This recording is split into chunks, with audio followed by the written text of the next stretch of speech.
السلام علیکم ورحمۃ اللہ وبرکاتہ۔ عزیز سامعین، آج سے ہم جو سیریز سٹارٹ کر رہے ہیں وہ ہے مسائل یعنی ڈپریشن اور مشکلات کا حل۔ ہم آج سے سننا شروع کریں گے، جو کہ ہماری سیریز روز آپ کو ملتی رہے گی انشاءاللہ۔ آپ اس چینل کو سبسکرائب کریں، لائک کریں اور شیئر کریں تاکہ دوسرے دوستوں، عزیز و اقارب تک بھی ہماری آگہی جا سکے۔ ڈپریشن دور حاضر کا ایک پیچیدہ مسئلہ بن چکا ہے۔ ہر شخص مسائل اور ذہنی انتشار کا شکار نظر آتا ہے۔ اس کی بڑی وجہ یہ ہے کہ انسان کا اللہ پر بھروسہ نہیں ہے۔ انسان دنیا کو سمیٹنے اور اپنے بچوں کا مستقبل کا سامان اکٹھا کرنے میں اس حد تک مصروف ہے کہ اسے اپنی آخرت کی کوئی فکر نہیں۔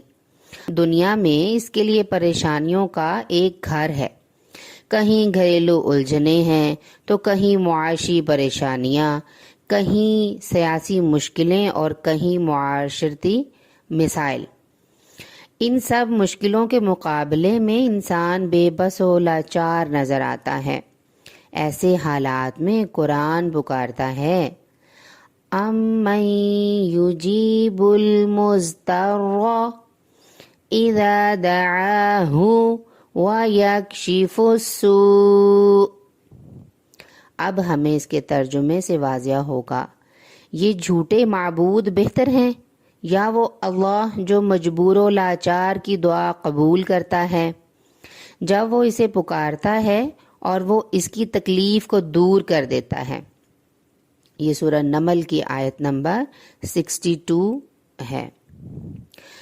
اچھا، حسب ذیل جو ہم نے آیت کو سنا، اس بات پر ہمیں نظر آیا کہ اللہ تعالیٰ ہر پریشانی کا حل فرمانے پر قادر ہے، لہٰذا اسی سے فریاد کرنی چاہیے اور اپنی آخرت کو سامنے رکھتے ہوئے زندگی گزارنی چاہیے۔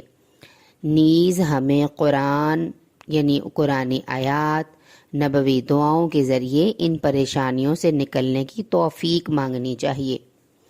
انشاءاللہ عزیز سامعین، آپ کے سامنے میں روز ایک دعا رکھوں گی جو ہماری دنیاوی زندگی کے ساتھ ساتھ آخروی زندگی کے لیے بھی بہتر ثابت ہوں گی۔ انشاءاللہ آپ اسی طرح ساتھ دیتے رہیں اور میرے ساتھ رہیں۔ انشاءاللہ اس سیریز سے ہمیں بہت فائدہ ہونے والا ہے۔ انشاءاللہ ہم روزانہ کی ایک ایسی دعا یاد کریں گے بامعنی یعنی با ترجمہ، جس میں ہمیں ڈپریشن اور مشکلات کا حل ملے گا۔ جزاکم اللہ خیر۔ السلام علیکم ورحمۃ اللہ وبرکاتہ۔